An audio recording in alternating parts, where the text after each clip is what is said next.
Viral এই কেকগুলো খেতে কতটা মজা সেটাই আজকে আমি খেতে গিয়েছিলাম। জোহান তো একটু কেক পছন্দ করে, বাট আমার কেক অতটাও ভালো লাগে না। গিয়েছিলাম আমরা মিরপুরে, ভাবলাম আগারগাঁওয়ে এই কেকের মেলা থেকে একটু ঘুরে যাই। ইনি হচ্ছেন ভাইরাল জাকির ভাইয়া, যার কেক খেতে মানুষ দূর দূরান্ত থেকে বিকেল 5টা থেকে এখানে আসা শুরু করে। আমরা মা ছেলে রসমালাই আর ব্লুবেরি কেকটা নিয়েছিলাম। এটা খেতে কেমন একটু পরেই আমি রিভিউটা দিয়ে দিই। আজকে আমাদের মিরপুর থেকে 300 ফিটে যাওয়ার কথা ছিল, বাট হাজবেন্ডকে অনেক রিকোয়েস্ট করে বলেছিলাম যে কেকের মেলায় আসবো। আগারগাঁওয়ের মেট্রো স্টেশন থেকে একটু সামনের দিকে আসলেই কিন্তু এই আইসিটি ভবন, আর আইসিটি ভবনের সামনেই এই কেকের মেলা। আমরা মিরপুর থেকে সোজা এখানে আর অল্প কিছুক্ষণ হাঁটার পরে আমরা ভাইরাল সেই জাকির ভাইয়ের দোকানটা পেয়ে যাই, যেখানে আসার পরে আমি শুধু তার মুখে হাসিই দেখি। আর এই হাসি মাখা মুখে উনি অল টাইম কেক সেল করছেন। আমার হাজবেন্ড তো এগুলো ভিড় ভাড়টা পছন্দ করে না, প্রয়োজনে সে খাবে না, তারপরে এগুলো ভিড়ের মধ্যে আসবে না। তবে আর কি করবে, আমরা মা ছেলে খেতে চেয়েছি, এজন্য ও আসলে ভিড়ের মধ্যে গিয়ে আমাদের জন্য 2টা কেক এনেছে, একটা রসমালাই আর একটা ব্লুবেরি। এই 2 পিস কেক মেবি 200 টাকা ছিল। আর উনি কেক সেল করতে করতে এত বেশি এক্সপার্ট হয়ে গেছেন, মানে ওনার কেক সেলের লেভেলটা আমি দেখে অবাক। মানে একটার পর একটা কিভাবে উনি এত দ্রুত দিচ্ছিলেন সবাই। কিছুদিন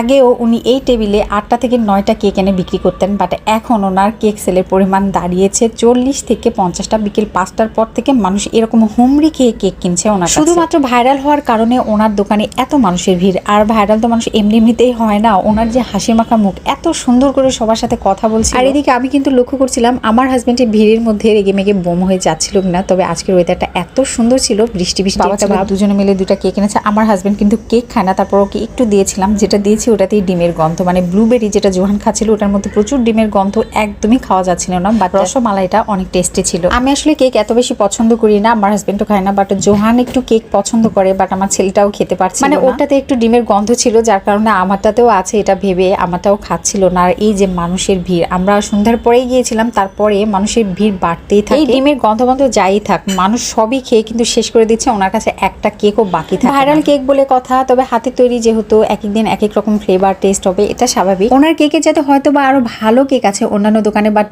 ওনার দোকানেই কেন এত ভিড়, কারণ হচ্ছে ভাইরাল কেক এগুলো। আমরাও যেমনটা এসেছি, তো আমরা কেক 2টা পার্সেল করে নিয়ে সামনের দিকে হাঁটতে থাকি। আর এত এত কেকের দোকান যত দেখছিলাম আমি শুধু অবাকই হচ্ছিলাম। আর কেকের দোকানের পাশাপাশি যে যা পেয়েছে বিভিন্ন ধরনের স্ট্রিট ফুডের দোকানও দিয়েছে, বাচ্চাদের রাইড পর্যন্ত এনেছে। আগারগাঁওয়ের এত সুন্দর রাস্তাটা একদম মেলায় পরিণত হয়ে গেছে। যাই হোক, আমাদের ভাইরাল কেক খাওয়া শেষ। আমরা দুপুরবেলা বাসা থেকে বের হয়েছি, প্রচন্ড ক্ষুধা লেগেছে, আর খাওয়ার জন্য আমরা ভালো কোনো একটা জায়গা খুঁজে বের করবো।